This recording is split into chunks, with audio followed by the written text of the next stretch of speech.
ನೀವು ನೋಡ್ತಾ ಇದ್ದೀರಾ ಜನಸೇವಾ ಕನ್ನಡ ಟಿವಿ. ಇದು ನಿಮ್ಮ ವಾಹಿನಿ. ಇದ್ದದ್ದು ಇದ್ದಾಗೆ.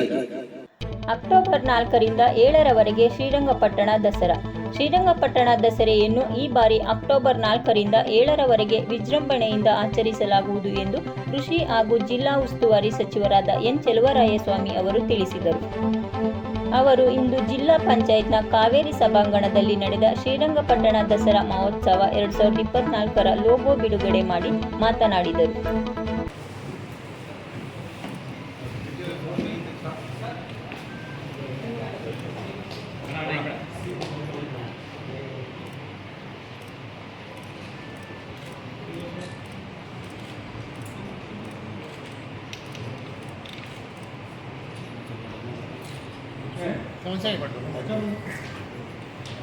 ಎಲ್ಲರಿಗೂ ನಮಸ್ಕಾರ.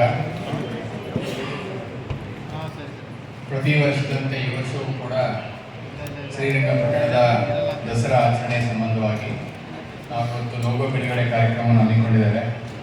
ಕಳೆದ ವರ್ಷವೂ ಕೂಡ 413ನೇ ಶ್ರೀರಂಗಪಟ್ಟಣ ದಸರಾವನ್ನು ಆಚರಣೆ ಮಾಡಿ ಮಾನ್ಯ ಉಸ್ತುವಾರಿ ಸಚಿವರ ಮಾರ್ಗದರ್ಶನದಂತೆ ಮಾನ್ಯ ಶಾಸಕರ ಮಾರ್ಗದರ್ಶನದಂತೆ ಯಶಸ್ವಿಯಾಗಿ ಕಾರ್ಯಕ್ರಮವನ್ನು ಆಯೋಜನೆ ಮಾಡಿದ್ದೀನಿ.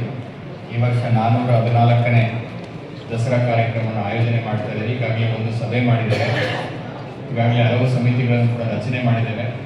ಹಾಗಾಗಿ ಶ್ರೀರಂಗಪಟ್ಟಣ ದಸರಾ ಆಯೋಜನೆ ಹಿನ್ನೆಲೆಯಲ್ಲಿ ಒಂದು ಲೋಗೋವನ್ನು ತಯಾರು ಮಾಡಿದ್ದು ಲೋಗೋ ಬಿಡುಗಡೆ ಕಾರ್ಯಕ್ರಮವನ್ನು ನಾವು ಇವತ್ತು ಮೈಸೂರಿನ ಅಧ್ಯಕ್ಷರಾದಂಥ ಗಂಗಾಧರ ಮತ್ತು ಮೂಲ ಅಧ್ಯಕ್ಷರಾದಂಥ ಮಹೇಂದ್ರ, ಮಾಧ್ಯಮ ಸ್ನೇಹಿತರೆ, ಉಳಿದಂಥ ಎಲ್ಲ ಅಧಿಕಾರಿ ಸ್ನೇಹಿತರೆ, ಇವತ್ತು ಶ್ರೀರಂಗಪಟ್ಟಣ ದಸರಾ ಪರಂಪರೆ ಇರ್ತಕ್ಕಂಥದ್ದು ನಿಮಗೆ ಗೊತ್ತಿದೆ.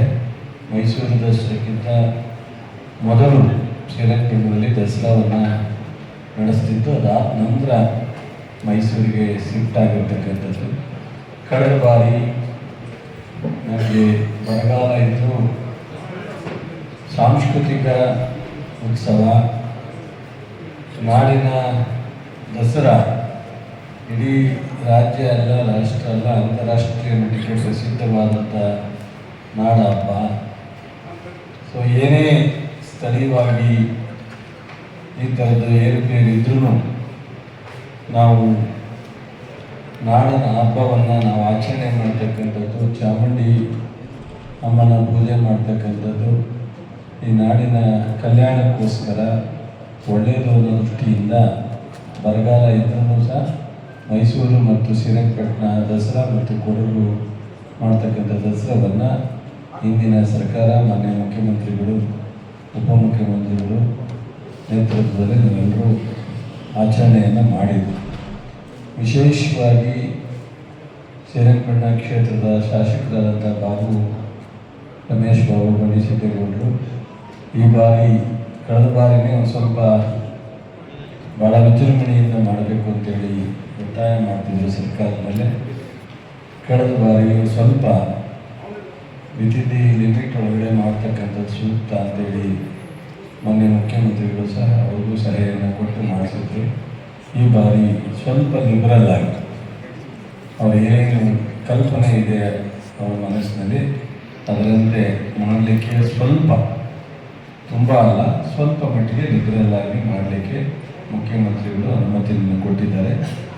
ಜಿಲ್ಲಾಧಿಕಾರಿಗಳು, ಜಿಲ್ಲಾ ಆಡಳಿತ, ಶಾಸಕರು ಎಲ್ಲರೂ ಸೇರಿ ಈಗಾಗಲೇ ಸಾಕಷ್ಟು ಮೀಟಿಂಗು ಮತ್ತು ತಯಾರಿನ ಮಾಡ್ಕೊಂಡಿದ್ದಾರೆ.